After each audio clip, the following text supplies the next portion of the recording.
Jung constatou. Quando tentou fazer a sua viagem psicológica muito mais profunda, Freud foi um cara dedicado à fenomenologia psicológica e psicanalítica e cultural, examinando vidas de outros. E Jung fez o mesmo, mas chegou uma hora em que ele descobriu que a principal matéria-prima para qualquer psicologia que pudesse ser desenvolvida não era o outro, como figura a ser anatomizada psicologicamente, a ser exumada, a ser aberta, a ser, de fato, objeto de uma biópsia. Porque, de fato, o que precisamos fazer é autópsia. Quando a gente ouve a palavra autópsia sendo aplicada ao outro, ela é a equivocada, porque significaria, do ponto de vista etimológico, que o autopsiado, que na maioria das vezes ou sempre está morto, estaria se abrindo e se vendo, se enxergando, se conhecendo. É autopsia. Não é o caso. Ele já não se enxerga porque morreu. É alguém vidente, com a ciência necessária para o conhecimento, que o abre todo, que o compreende. É uma biopsia.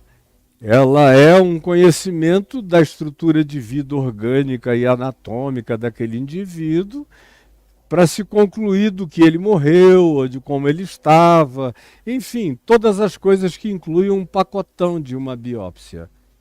Agora, embora a gente use na maioria das vezes a palavra autópsia, ela é equivocadamente usada, porque autópsia é aquilo que eu preciso aprender a fazer em mim mesmo. Que, como eu dizia, foi o que o Jung, depois da maturidade na vida, passou a praticar. Mais do que a psicologia, a psicanálise, a psia, a autopsia do indivíduo ou verificação dele, ele passou a ver que o maior laboratório para o seu conhecimento da natureza humana era ele próprio. E aí ele mergulhou naquele mundo de descoberta pessoal e teve anos e anos e anos e anos de crise aguda psicoexistencial que o levou à beira da loucura inúmeras vezes, como ele mesmo declara, a gente lê nos inúmeros trabalhos dele. Até que ele passou a se enxergar com graça. Que ele passou a se enxergar com graça. Significa favor imerecido. Passou a se enxergar com os olhos de Deus para ele. Com a misericórdia de Deus examinando a ele, atribuída a ele, imputada a ele, que era um recurso de consciência espiritual que ele possuía, e Freud não. Ele tinha sido filho de um pastor, com todos os problemas da revolta dele com o cristianismo, mas Jung aprendeu o suficiente sobre graça para, depois de um tempo, depois das crises, depois das revoltas, depois de tudo, olhar-se a partir da graça, se autopsiar a partir do olhar da graça, se enxergando. Foi só aí que ele encontrou a suportabilidade da possibilidade do autoexame. Como Paulo diz, cada um examine-se a si mesmo. É uma palavra usada, que era usada nos dias de Paulo na Grécia, para avaliar a qualidade de algum material, especialmente uma moeda de ouro, ou de prata, ou de bronze, ou de qualquer outra natureza, eles jogavam. E de acordo com o barulho, eles sabiam a densidade e a qualidade. E a isso eles usavam uma expressão grega que designava o que foi traduzido por examinar-se. O examinar era o exame. Deixa bater contra a realidade. deixa bater contra a realidade para verificar a densidade do que existe de fato como valor, no caso monetário daquela moeda, e em qualquer outro caso, no caso de ser o homem examinando-se a si mesmo, a mulher examinando-se a si mesmo, é o embate com a verdade, com a realidade, é o que faz a gente perceber a qualidade ou a densidade do que exista porventura em nós. Por isso, examine-se o homem e a mulher a si mesmo, é um mandamento. Esse autoexame. E eu só começo a enxergar os pecados que me são ocultos quando eu tenho coragem de me enxergar na graça. Aí eu vou vendo a quantidade enorme de fímbrias, de filigranas, de sutilezas ocultas no meu ser, no meu melhor processo de pensamento, ou no que eu acho ser minha melhor virtude. Quando eu a peso na balança, eu vejo como ela é cheia de jaça, como ela é cheia de joio, como ela precisa ser joeirada, limpada, levada ao cadinho, ser exposta ao fogo, para ser limpa das suas impurezas. O fogo da consciência, o fogo da verdade, o fogo da realidade, o fogo dessa crescente autopercepção, o fogo da revelação, o fogo da frustração, da autopercepção acerca do fato de que nós mesmos não somos aqueles que damos as notas para nós próprios. De fato, nenhum de nós é aquele que se autoaprova. Aquele que se autoaprova é o hipócrita, cego, infeliz e nu. Agora, se eu não quero ser assim, eu me abro para ele, que me vê, ante quem eu sou um flagrante, você também.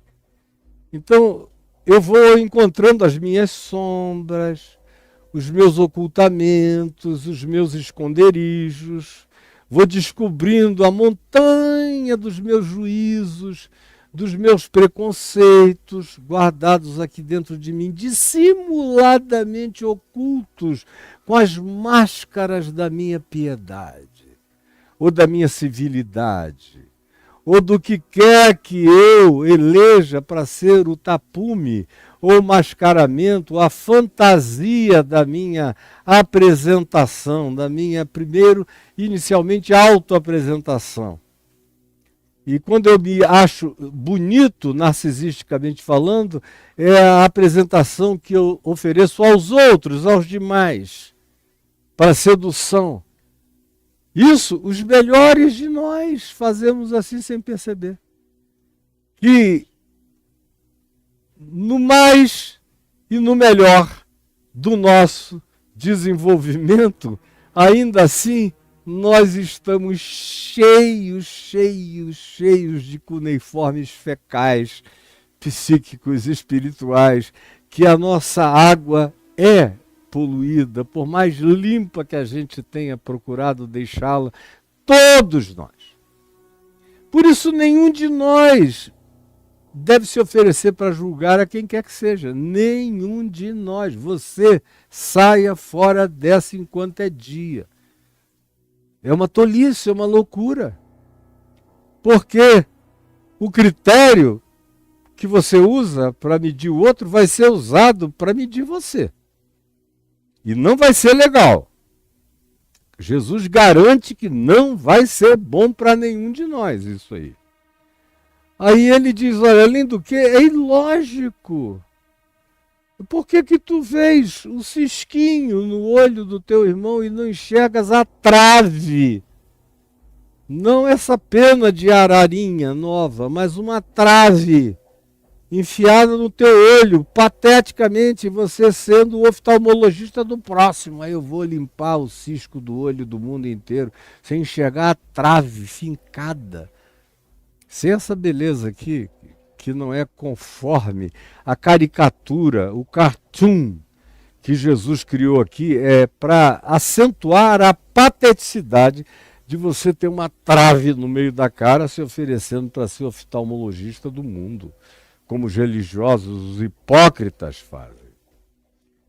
Porque nenhum de nós, de fato, tem categoria, tem critério, tem saúde, tem isenção, tem libertação, tem pureza, tem a santidade no sentido de que esteja separado de qualquer natureza de mesquinharia ou maldade. Nenhum de nós possui isso.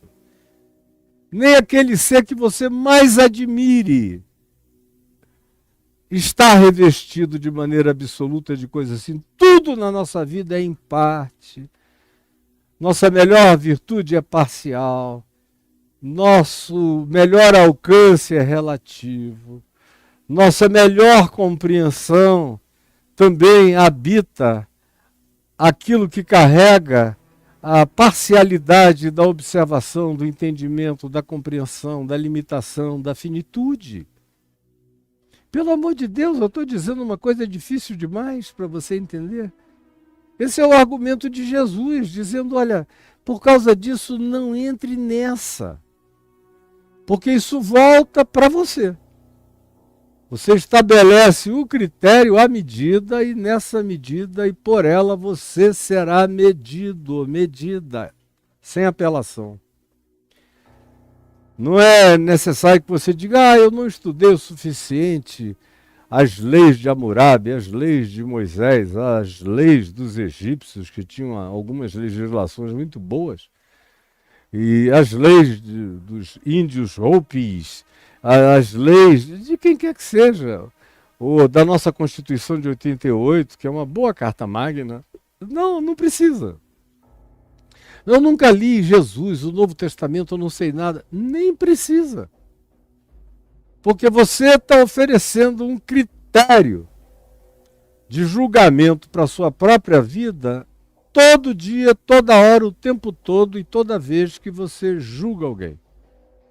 Seja pronunciando sentenças, seja silenciosamente, seja na arrogância mental dos seus juízos homicidas, ou escatologicamente infernosos, como a maioria dos religiosos faz, atribuindo pessoas ao destino de pessoas o inferno, gulosamente aguardando-as, sem saber que ao fazerem isso, candidatam-se para o lugar daquelas pessoas. Por isso, não julgueis para que não sejais julgados, foi o que nós vimos ontem. É o básico. E eu concluí dizendo que nada para Jesus era mais sério do que usar a palavra hipócrita em relação ao que quer que seja, e em relação a julgar os outros, ele conclui com esse hipócrita. Tira primeiro a trave enfiada no teu olho, e depois tu vais ver melhor, com mais clareza, o cisco no olho do teu irmão, quem sabe tu vais até poder ajudá-lo. Mas primeiro olha para ti mesmo. Eu falei um pouco disso. Hoje, eu quero continuar um pouco mais, quero que você preste atenção, porque nós jamais esgotaríamos um tema como esse, jamais.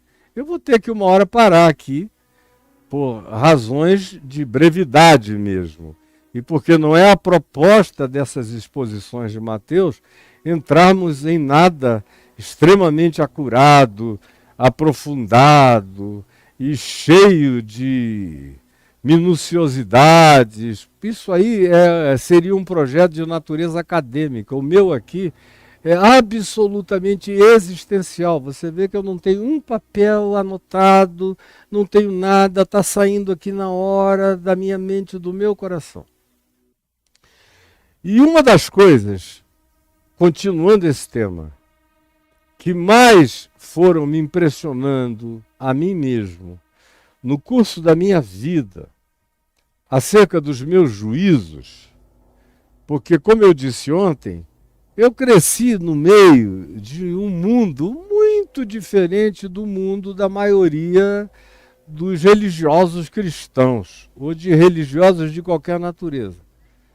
Eu tive um certo privilégio de ser protegido por uma boa família, mas que me dava liberdade e não me apresentava preconceitos, especialmente meu pai, jamais, em relação a selecionar os meus amigos.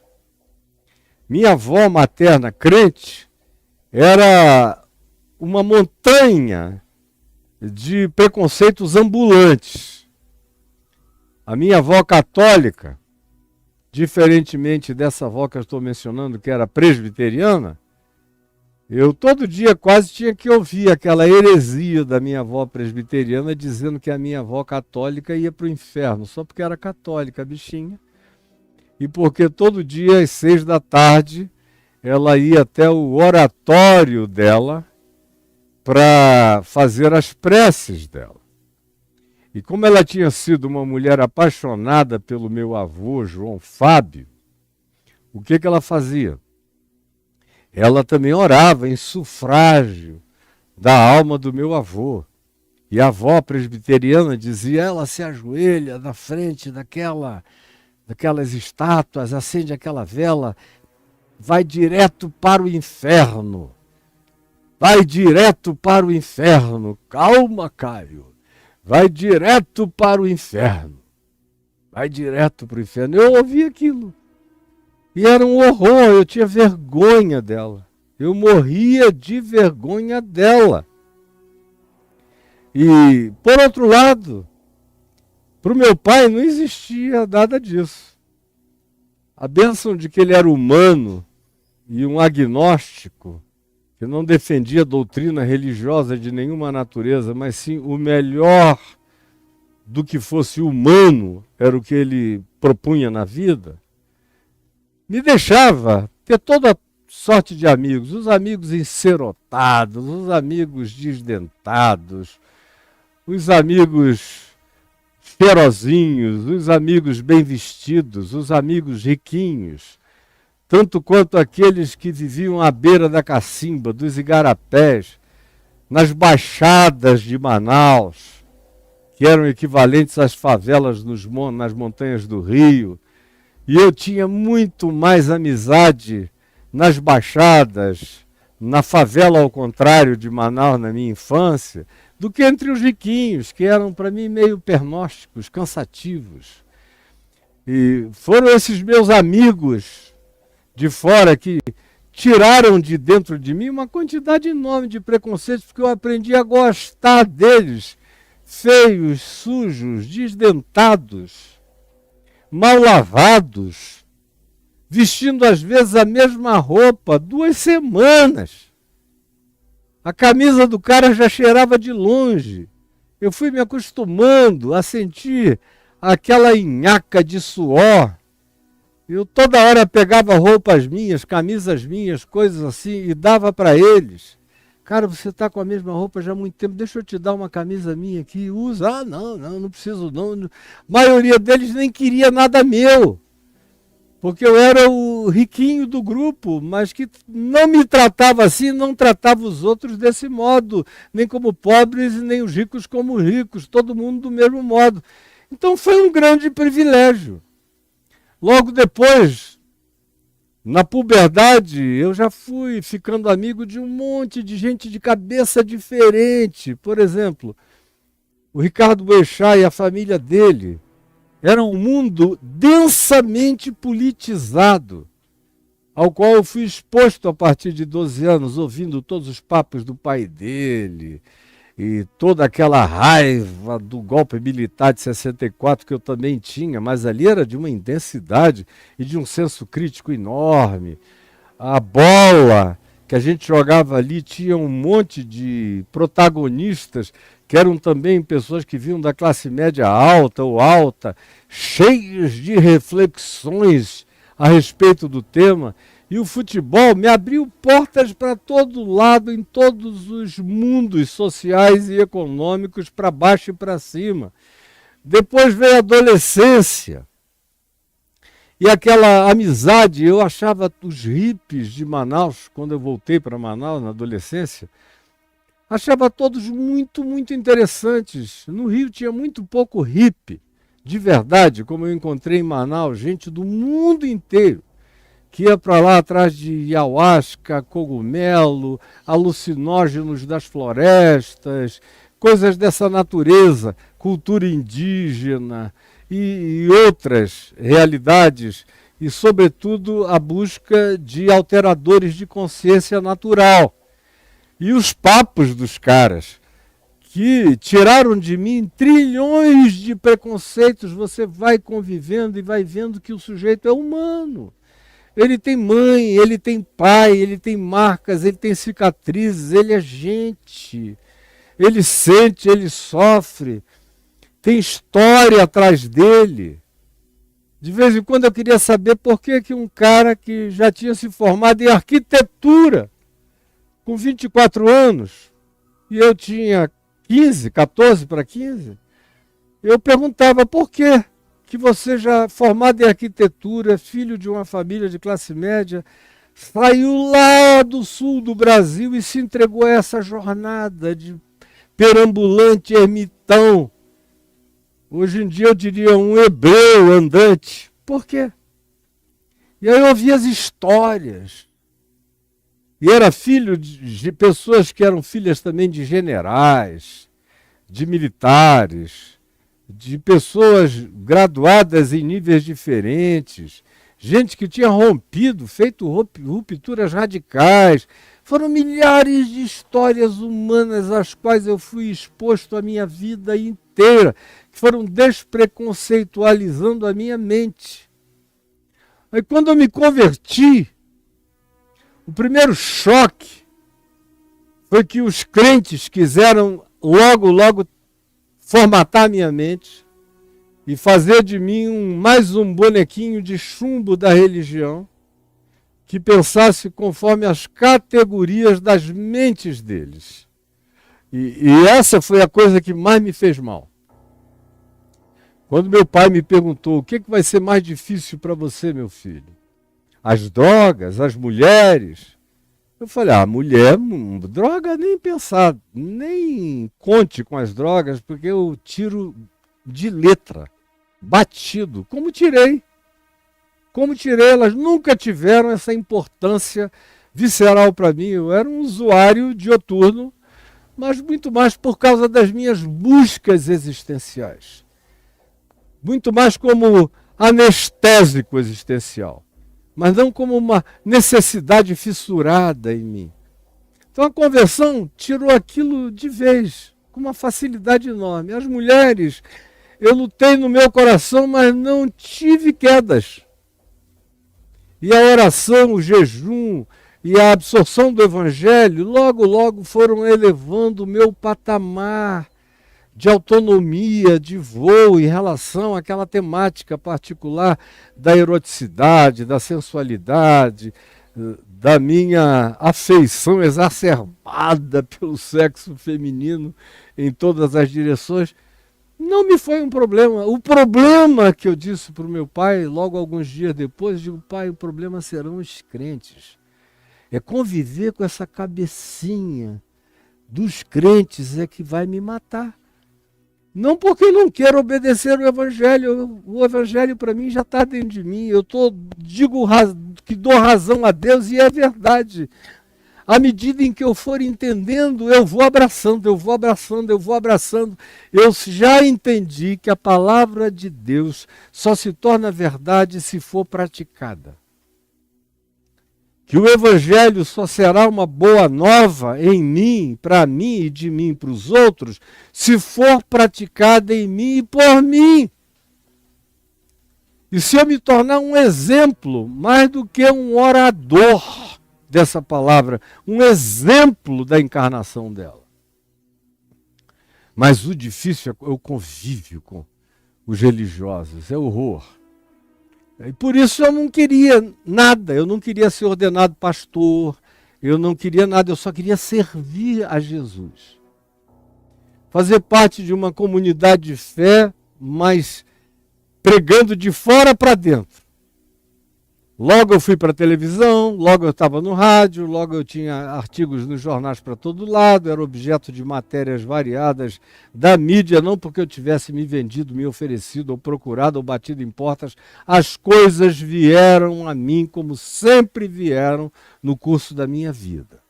Então, logo eu estava ali e eles insistindo para que eu fosse para o seminário presbiteriano em Campinas, ou no Recife, ou em algum outro lugar, e eu dizendo, não, mas é pela cultura. Eu digo, onde é que vocês estão sentindo falta de cultura em mim? Eu sabia que eu já lia mais do que a maioria daqueles caras que leram num períodozinho de 4 anos, muito pouca coisa, só o obrigatório. E eu lia com uma avidez compulsiva. Se eu não estivesse atendendo gente, orando com doentes, expulsando demônios ou pregando em algum lugar, eu andava com os meus livros, eu me encostava em qualquer canto e era devorando e entrando pelas madrugadas. E os meus dias separados para jejum eram dias de leituras do Evangelho e de livros e livros e livros e livros e livros. Eram noites felizes, sem sono, com a alegria de novos conhecimentos me penetrando e se dilatando em mim. Agora, eu falei, eu não vou. Me deram uma lista de 300 livros, eu já tinha lido praticamente todos, e os que faltava ler, eu li assim de uma paulada só, e fui adiante, achando todos aqueles livros muito, muito tolos. Os meus interesses eram variadissimamente mais amplos do que a teologia, ou a mera história da igreja, ou qualquer outra coisa assim, que eu sempre me dei ao trabalho do estudo. Mas logo eu verifiquei que a teologia não era um material de natureza científico que me provocasse o interesse intelectual desmesuradamente. Ao contrário, era tudo muito simples, muito até tolo na argumentação que fazia, que trazia. O que eu pensava há 50 anos atrás, eu continuo pensando pior ainda hoje. Então eu fui me dedicando a outras leituras e conhecimentos, e quanto mais eu fazia isso, menos juízo eu tinha dentro de mim e menos configuração de juízo eles conseguiam estabelecer para mim. Isso foi uma grande ajuda, uma grande salvação. Eu nunca tive que lidar com aquelas questões religiosas, do pode isso ou não pode aquilo, do julgar a pessoa por causa do que ela estava comendo, ou do que ela estivesse bebendo, ou achar que porque ela gostava de beber um uísque ou tomar uma cerveja ou qualquer outra bebida, junto com aquele material líquido, estava entrando nele algum demônio, alguma coisa do gênero. Não, nunca tive esse problema, graças a Deus, jamais tive. Mas via que todo mundo em volta de mim tinha. Eu, meu Deus, como é que vai ser passar o resto da minha vida ao lado de gente com essa cabeça? As meninas vinham me contar que tinham transado com os seus namorados. E aí eu dizia, pelo amor de Deus, não conta para mais ninguém. Porque eu sabia que se chegasse ao ouvido do pai, da mãe, eles iriam levar o conselho da igreja, querendo que o conselho disciplinasse a filho, o namorado e todo mundo. As pessoas me contavam os seus pecados e eu dizia, vamos tratar disso aqui nós dois, não abre a boca para ninguém. Isso desde o início, porque eu sabia que o juízo que adivinha dos corpos religiosos, dos grupos religiosos, era inapelável. Era de natureza escatológica, perversa. E aí depois, logo depois, 1 ano e meio, 2 anos no máximo depois da minha conversão, eu estava sendo procurado por pastores da cidade inteira de Manaus, me contando os seus deslizes, suas derrapadas, suas puladas de cerca, um monte de coisa. Eu era só um jovem de 19 para 20 anos, ouvindo aqueles senhores me contando aquilo tudo, os seus dilemas infantis, de gente que nunca tinha vivido, que foi criada no aquário, dentro de uma bolha, protegidos daquilo que desde 5, 6 anos de idade já me era coisa conhecida. Com 10 anos eu já era idoso perto deles. E eles estavam agora aos 40 anos descobrindo coisas que eles não queriam admitir que os habitavam, por causa da bolha religiosa dentro da qual tinham sido criados. Então eu fui ficando cada vez mais convicto de que uma das melhores coisas que eu faria pela minha mente era limpá-la da religiosidade, porque o subproduto imediato da religiosidade é a produção da hipocrisia como juízo caricato. Você, com uma trave no olho, querendo tirar o cisquinho do olho do seu irmão. É um meme perverso, feio e absolutamente desprezível. E é o que Jesus cria, esse meme patético, para ver se alguém se enxerga. Mas eu estou dizendo isso porque durante um bom tempo eu me senti uma pessoa praticamente sem preconceitos. Preconceito racial, meu Deus. Isso aí eu já nasci sem. Não existia na minha casa. De nenhuma natureza, já desde os dias do meu bisavô, a cultura familiar era essa. Não foi o evangelho, como eu já disse várias vezes, que me ensinou isso. A cultura dos meus avós já era essa. Índio, o indígena autóctone da Amazônia, era reverenciado da minha família. Assim como o negro, ou de qualquer outra raça, ou de qualquer outra etnia, ou de qualquer outra expressão de vida, todo mundo respeitado. Eu cresci dentro de uma família que tinha consciência do Evangelho, sem religiosidade, infinitamente maior do que eu jamais encontrei em igreja alguma. E até o dia de hoje eu prefiro o juízo dos que sobraram na minha família, dos meus primos extensivos, que são muitos, do que o de todas as igrejas. Eles são muito mais humanos e mantiveram-se no evangelho familiar que aprenderam, como cultura e modo de ser, muito mais arraigadamente do que os que estão me ouvindo aqui conseguem tomar de decisão favorável contra não julgarem os outros. Pois bem, na realidade, já foi muito depois na minha vida.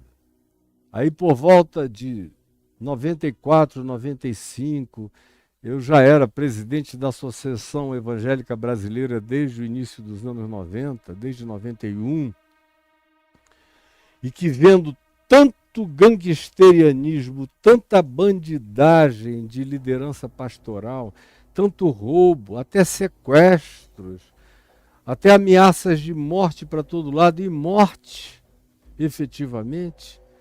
Adultério, traição é brincadeira. Tudo isso aí eu nem mais incluía. Agora eu estava vendo que os caras eram capazes de matar, de lavar dinheiro para o tráfico de drogas, para todo lado. Já faziam isso no início dos anos 90. E eu comecei a ver que eles faziam mesmo. Começaram a querer me cooptar para dentro daquela sujeira. Isso no início dos anos 90. Imagine hoje como é que a coisa está. Absurdamente maior, e naquele tempo não tinha milícia. Atualmente, meu Deus, a coisa passou de todos os limites e de todas as possíveis referências. Aí quando eu me dei de cara com aquilo ali, tem que eu notar, surgiu um sentimento de juízo no meu coração. Porque eu tinha todo o direito e o dever espiritual de, pelos frutos deles, saber que eles eram. Tinha o direito de me afastar deles, porque eles eram recalcitrantes, inarrependíveis, irregeneráveis, inconversíveis, cínicos, falando de Deus o nome de Deus o dia inteiro, mas eram ateus de coração, de fato e de verdade. Era gente que corrompe, que não faz bem andar junto nem estar ao lado. São perniciosas as suas companhias, pensamentos, presenças, opiniões, atos, exemplos, todos extremamente afetados uns pelos outros. Quando chegou a 94, eu disse, eu tenho que sair correndo. Eu me tornei presidente de uma gangue nacional, multinacional. O que é isso, meu Deus? Mas juntamente com a constatação, surgiu um espírito de juízo dentro de mim. E eu que não tinha preconceito em relação a trans, a travesti, a gay, a lésbica, aos LGBTs que já havia, só não tinham esse nome, o QI, a mais, sempre houve em todo lugar, só não tinha nomenclatura, ou qualquer outro tipo de coisa, eu não tinha mesmo. Não tinha mesmo, e tratava com todo carinho, respeito, honra e reverência às pessoas. Mas eu fui desenvolvendo uma hostilidade velada em relação à liderança religiosa. E era justificável que eu não quisesse fazer parte do ajuntamento solene, pervadido, coroado, ungido pelas lamas da iniquidade. Era justo. Agora, eu não precisava ir para além disso. Eu não precisava desenvolver no meu coração um asco que eu acabei desenvolvendo. Faltava-me a maturidade para lidar com aquilo. Não para ficar, eu tinha que sair. Mas sem levar nenhuma contaminação deles, nem na forma antitética do meu combate ético às práticas dele, dentro do meu coração como um tormento pessoal, ou como uma temática cotidiana no meu coração e no meu ser, que foi o que aconteceu nos anos seguintes. Difícil para eu enxergar. Até que devagar eu fui vendo, porque eu tinha razão, e é difícil você ver o preconceito quando você tem razão. Quando você está dizendo a coisa certa, fazendo a coisa certa, buscando a coisa certa. Mas nem porque você esteja fazendo essas coisas que apontam na direção do que é bom, necessariamente as suas motivações estão alinhadas. Você pode ter objetivos nobres, você pode dar até o seu próprio corpo para ser queimado, como Paulo diz, mas sem amor. E nada disso te aproveitará. Agora, é tão sutil quando você chega para essa dimensão, para você entender isso dentro do seu coração. Como eu vejo hoje, muitos amigos ou conhecidos meus, ou gente que eu acompanho a vida, a existência inteira deles, os conheço desde que eram, sei lá, jovens, adolescentes, bem jovenzinhos mesmo, e os vejo lutando para serem pessoas sem preconceito. No discurso, elas não têm preconceito, ou apresentam um discurso despreconceitualizado. Mas na prática da vida, elas continuam cheias de preconceitos. E são extremamente judiciosas. São bonitinhas, têm uma boa cara, têm um discurso lindo, falam coisas corretas, se apresentam bem, são socialmente pessoas gentis, aprazíveis, mas se você as conhecer mais intimamente, mais de perto, com mais sensibilidade, você vê que por trás de toda aquela porcelana chinesa, no conteúdo. Existem detalhamentos de preconceitos diversos e variados. Diversos e variados. Um preconceito que, por exemplo, entrou geral na vida de um monte de gente, entrou geral na vida de um monte de gente, especialmente nos últimos anos, foi o preconceito de natureza político-ideológica, que é o que a gente vê acontecendo entre nós, é o juízo, é um julgamento de natureza política e ideológica. Eu tenho os meus princípios de natureza a dizer o que eu quero para mim e o que eu não quero para mim. E isso tem a ver com as pautas de Jesus. O que parece com as pautas de Jesus, eu quero. O que não tem nada a ver com as pautas de Jesus, eu não quero para mim. E nem chego perto. Como vocês já tiveram inúmeras ocasiões de ver. Agora, no que diz respeito a pessoas, sinceramente, eu posso discordar delas radicalmente em todas as pautas político-ideológicas delas.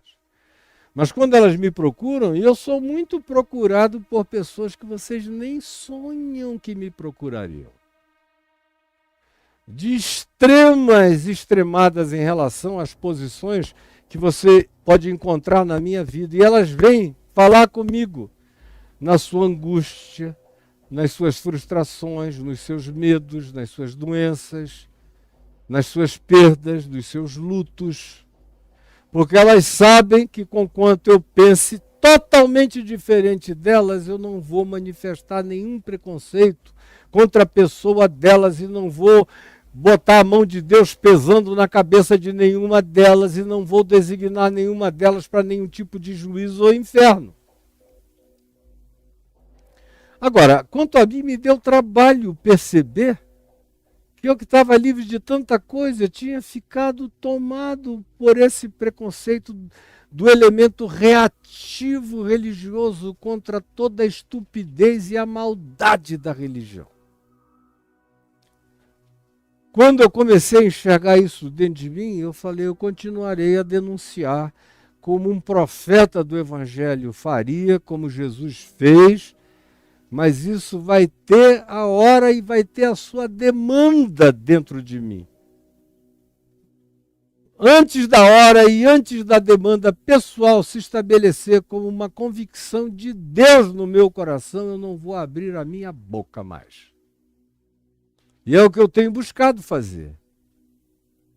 Me eximindo de juízos precipitados, temerários, muito rápidos, ou de qualquer outra natureza. Há um tempo atrás eu descobri um juízo que me habitava, que eu nunca tinha notado. E aí quando eu percebi, eu falei, meu Deus, como é que esse negócio estava dentro de mim? Esses anos todos eu nunca tinha me dado conta. Eu tinha o preconceito, eu olhava para determinadas formas físicas. Formas físicas. Não tinha nada a ver com cor, com raça, com condição financeira, com cheiro, nem com perfume, nem com roupa, com nada disso.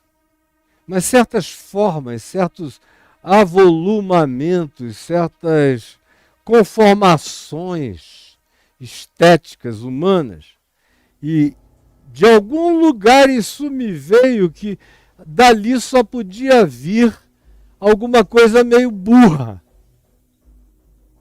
Meio burra. Aí eu comecei a ver o preconceito que eu tinha contra os entes trogloditas. Aquele cara que já vem com aquele pescoço mais grosso que uma coxa bem malhada. E que o pescoço é mais largo do que a cabeça. A testa é curta. O peito é enorme. As pernas não conseguem quase passar uma pela outra. é tudo ali imenso e não tem nunca um prazo ou um limite. É sempre mais, até pela própria dedicação tão obsessiva aquilo, eu dizia, daí não pode vir nada inteligente. Só que eu não dizia isso com a minha boca. E eu nem dizia isso exatamente com os meus pensamentos, mas eu dizia isso nas minhas emoções, o que é tão sutil. Porque você olha para a sua mente e diz, não, com o cérebro eu não articulo isso. Com a língua eu não declaro isso. Mas por que eu me sinto assim?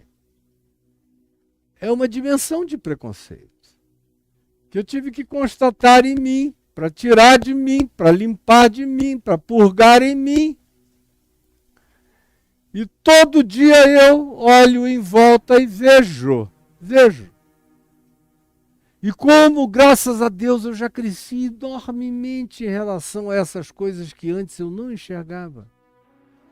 Porque quando Jesus diz, não julgueis para que não sejais julgados, ele não está falando, como eu disse ontem, explicitamente, só daqueles juízos que carregam as categorias escatológicas, as categorias separatistas de apartheid, as categorias de supremacismo, das mais explícitas e nojentas que a gente possa conceber, e aquilo tudo que eu listei e que está gravado aí no YouTube, e eu falei no dia de ontem.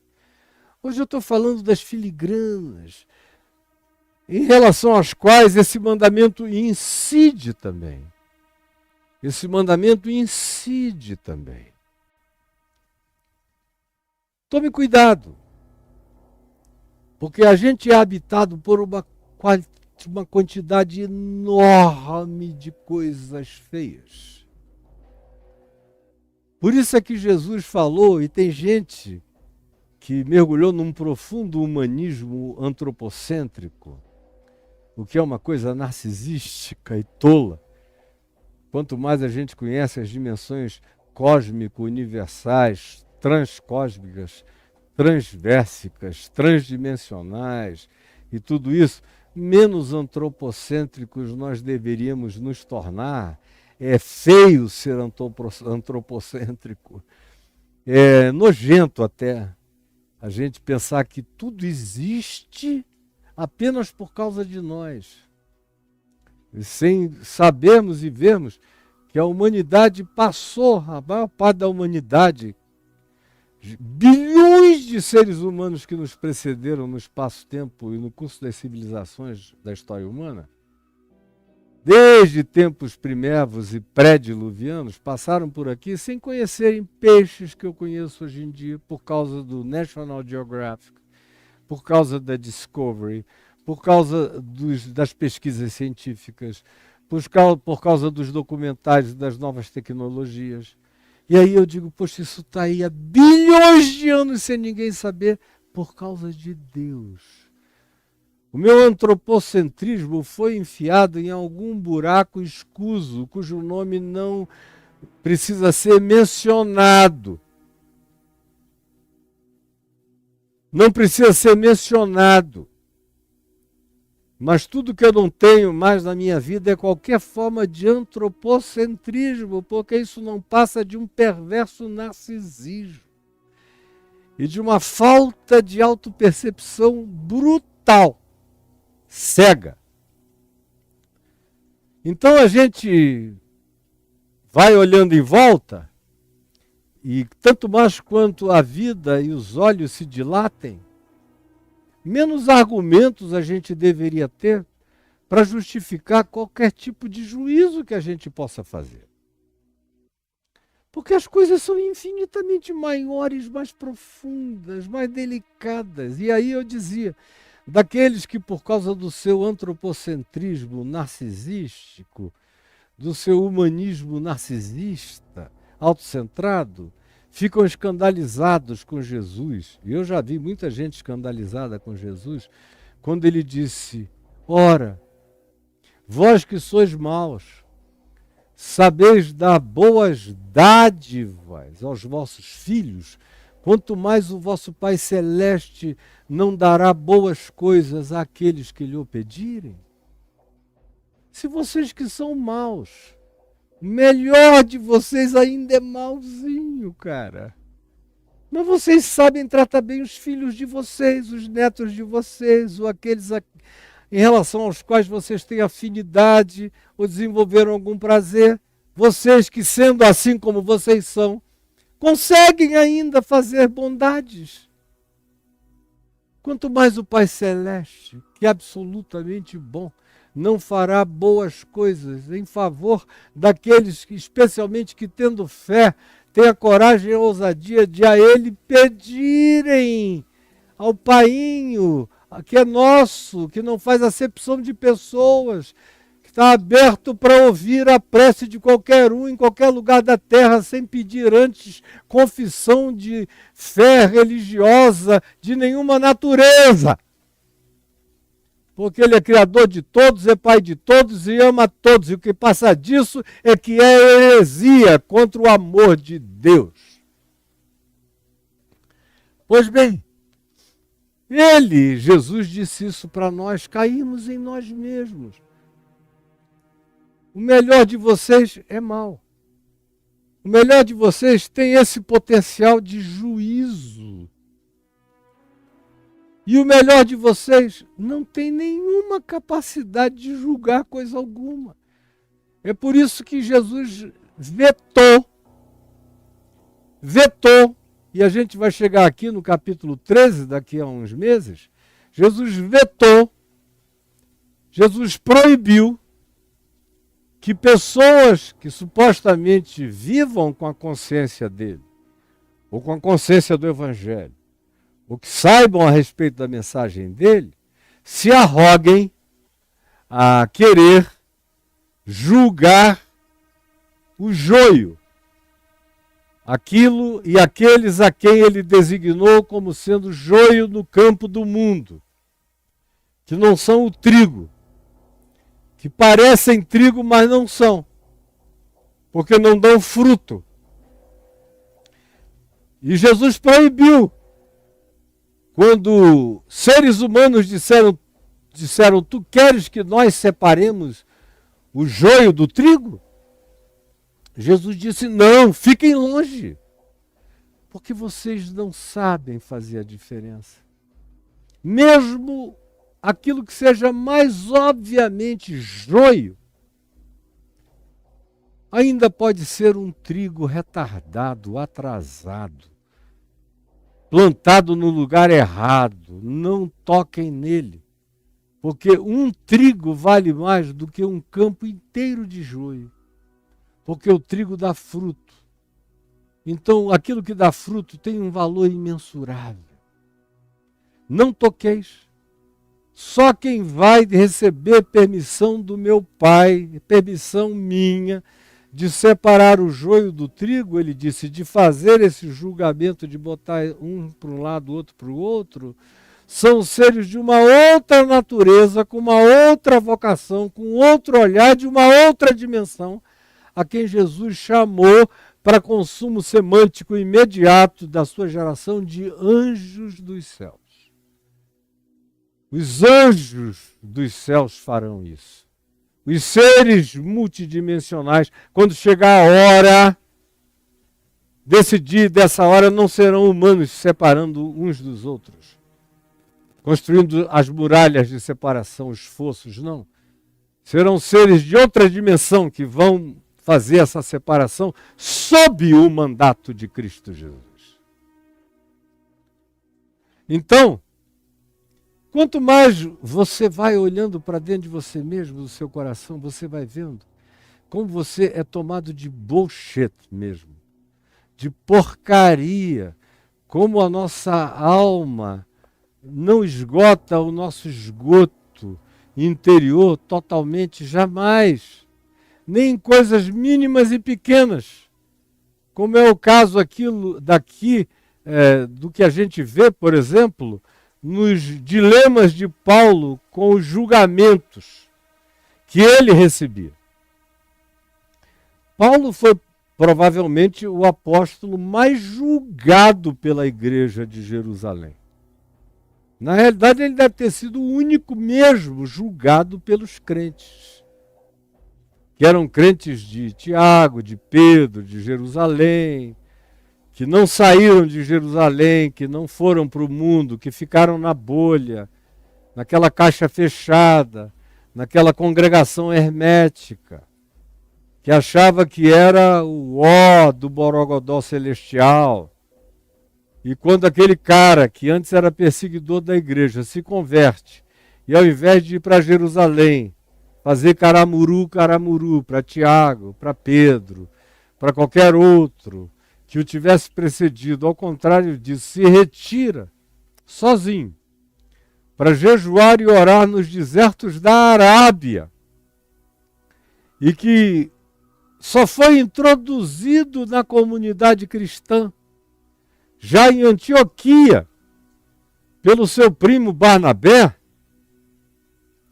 e dali para frente o convívio dele foi quase sempre com a cultura greco-romana. E os judeus, quando vinham de Jerusalém, atrás dele, com missões persecutórias, era para prendê-lo, chicoteá-lo, amarrá-lo, justiçá-lo. Ou os crentes judaizados, que são esses que querem servir tanto a Jesus quanto a Moisés, tanto ao Velho Testamento inteiro, quanto ao Evangelho de Cristo Jesus, como se essa conciliação fosse possível, que são os chamados judaizantes, viviam perturbando Paulo. Paulo foi morto no fim das contas, não por causa dos romanos, mas por causa da perseguição dos judaizantes e por causa da omissão da igreja de Jerusalém, que quando ele foi preso, por cuja prisão ele acabou, depois de alguns anos, em decapitação em Roma, não disse nada. Fez silêncio absoluto, não levantou a voz em seu favor. A mesma coisa ele diz escrevendo em 2 Timóteo, já agora no ambiente greco-romano.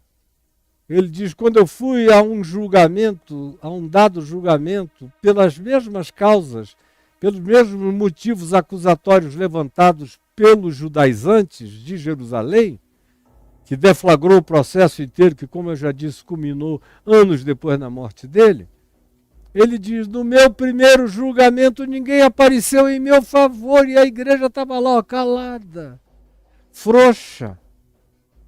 Isso gera no coração do indivíduo sentimentos estranhos. Se você não tomar cuidado, você começa a julgá-los mesmo. E é lícito dizer que eles são covardes, que eles são amedrontados, ou que eles têm medo de perdas pessoais. É lícito eu ter a minha própria opinião pela falta de frutuosidade, de compromisso, de intrepidez, de enraizamento na fé, de ousadia no crer. A gente logo começa a ver com quem dá para contar e com quem não dá para contar. Que é aquele tipo de irmão e irmã muito bonitinhos, limpinhos, queridinhos, cheirosinhos, mas que são do tipo que quando você os deixa e se despede deles, você quase que os ouve dizerem, não precisando de nada, disponha, meu amado. Não precisando de mim, eu estou aqui, meu querido. Não precisando de coisa alguma, você tem um cheque em branco na minha mão. É mais ou menos essa política que você vê e que praticaram com Paulo. Por isso ele não conseguiu jamais voltar e ficar e viver em Jerusalém e participar daquela comunhão que para ele foi se tornando pútrida, adoecida. E ele tem que lidar com essas coisinhas aqui de dieta de judeu que não iam pregar o evangelho aos pagãos, aos gentios. Paulo ia, pregava. Depois que as pessoas estavam convertidas ao evangelho, lá chegava aquela legião, aquele batalhão de gente com a Torá na mão, pregando Moisés, as leis, os sábados, as obediências, os postulados messiânicos judaicos, e que queriam transformar os pagãos greco-romanos, que agora tinham se transformado em cristãos, apenas vinculados a Jesus e ao Evangelho de Jesus e aos princípios do Evangelho de Jesus, queriam transformar essas pessoas, tirá-las da simplicidade original delas e levá-las para se tornarem prosélitos do judaísmo, carregando um verniz de Cristo que já não era evangelho e jamais seria, porque já tinha perdido o âmago e a essência do que Jesus significa na vida e no coração de um ser humano. Era por essa razão que Paulo era perseguido, muito parecido com o que acontece comigo, todo dia, pelas mesmas razões. Aí ele teve que passar boa parte da vida dele, ao invés de se concentrar nas coisas mais importantes, mais excelentes, que ele já tinha discernido do reino de Deus, do mundo espiritual, respondendo idiotices. Ou dizendo, como ele diz aqui em Romanos 14, acolhei aquele que é débil na fé, não porém para discutir opiniões. Um crê que tudo pode comer. Olha só, questões de cama, mesa e banho, que é o que me perguntam o tempo todo. Eu posso isso, eu posso dar aquilo, eu posso gostar daquilo, eu posso botar assim. Meu Deus!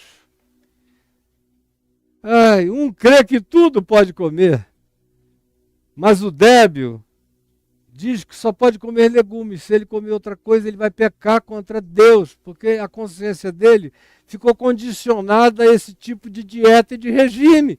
Isso nada tem a ver com o reino de Deus, mas só com o treinamento do condicionamento dele, só isso. Aí Paulo diz, quem come, não despreze ao que não come. E o que não come, não julgue o que come, porque Deus o acolheu. Agora você veja, a gente tem que perder tempo com você está comendo isso, não está comendo aquilo. Olha, Deus tem uma dieta de Moisés, do Novo Testamento. Tem coisas, você está fazendo isso só porque você cresceu como um greco romano, mas não pode. Parece que o evangelho tem que ser a conformação com a cultura judaico-cristã, ou com a cultura judaica para os cristãos. O que é nojento desde o primeiro século. Isso tem sido nojentamente assim, continua a ser assim, está cada dia pior. Aí Paulo prossegue e diz, quem és tu que julgas o servo alheio? Pô, cara, se enxerga, quem é você? Para ficar julgando o servo alheio, ele tem um senhor. Para esse senhor ele está aí de pé ou ele cai, mas é para ele, não é para ti, não te metas nisso. Mas estará em pé porque o Senhor é poderoso para o suster. Uns fazem diferença entre dia e dia, outros julgam iguais todos os dias, e daí? Agora, desde que você não imponha isso para os outros, que seja só uma coisa sua e que você não transforme em regra geral, num critério para todos, está tudo bem. Você só é curto de entendimento, mas eu não vou te humilhar dizendo que você é curto de entendimento. Cada um tem opinião bem definida em sua própria mente. Quem distingue entre dia e dia, para o Senhor o faz. Quem come, para o Senhor come. Porque dá graças a Deus em relação àquilo que come. E quem não come, para o Senhor não come e dá graças a Deus pelo que não comeu. Porque nenhum de nós vive para si mesmo, nem morre para si mesmo. Pode ter a presunção de que você é a medida de todas as coisas. Não seja idiota. Porque se vivemos, para o Senhor vivemos, se morremos, para o Senhor morremos, quer pois vivamos ou morramos, nós somos do Senhor.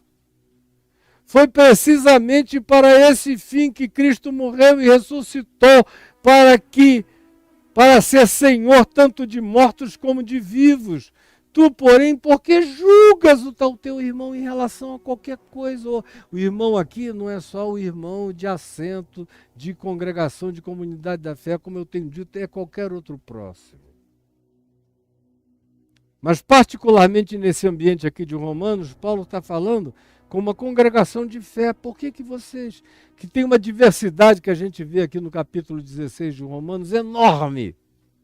Tem gente do coração da África até a Ásia, e até o extremo da Europa, e todo o norte da África aqui, presentes nessa congregação para a qual Paulo mandou essa carta aos romanos.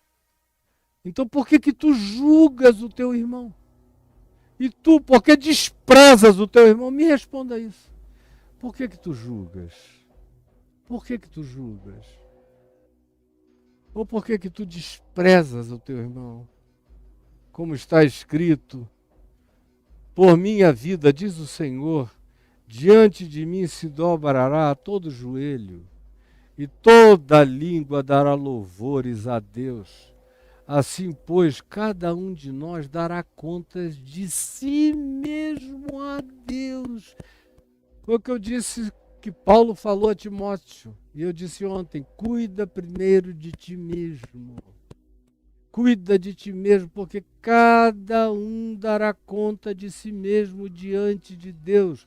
Não nos julguemos mais uns aos outros, pelo contrário, tomai o propósito, a determinação de não pôr de tropeço nem escândalo para ninguém. E aí teria uma infinidade de outras coisas a serem ditas, mas não é o caso nem aqui, nem é o caso exatamente agora. Porque eu terei que parar. Eu já estou falando há 1h30 praticamente. Mas amanhã eu continuo com você. Eu só quero orar. E Jesus, eu te peço que essa palavra tão singela, que eu falei com a simplicidade com a qual eu falaria com os meus netos, explicando com a tranquilidade, com a calma, com a despretensão, com a qual eu converso à volta da minha mesa.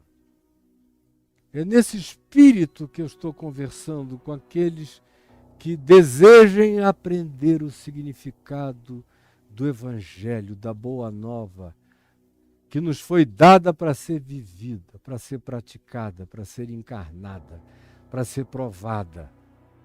Porque a gente só usufrui esse benefício quando a gente pratica todo dia esse Evangelho.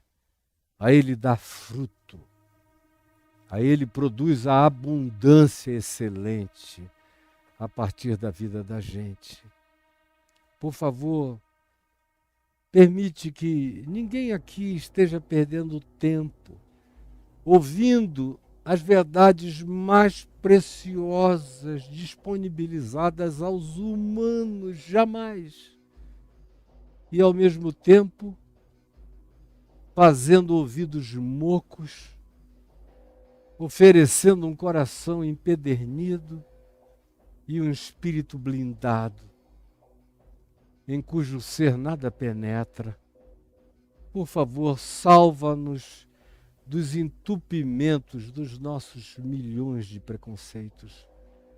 É o que eu te peço, que tu nos deis um coração ávido para fazermos autópsia, para abrirmos-nos a nós mesmos, a conhecermos-nos e examinarmos a nós mesmos e a entendermos quem somos, e ensina-nos a fazer essa viagem na graça, que é só como a gente consegue suportar a autopercepção verdadeira sem surtar. Ajuda-nos a entender isso, em nome de Jesus. Amém e amém.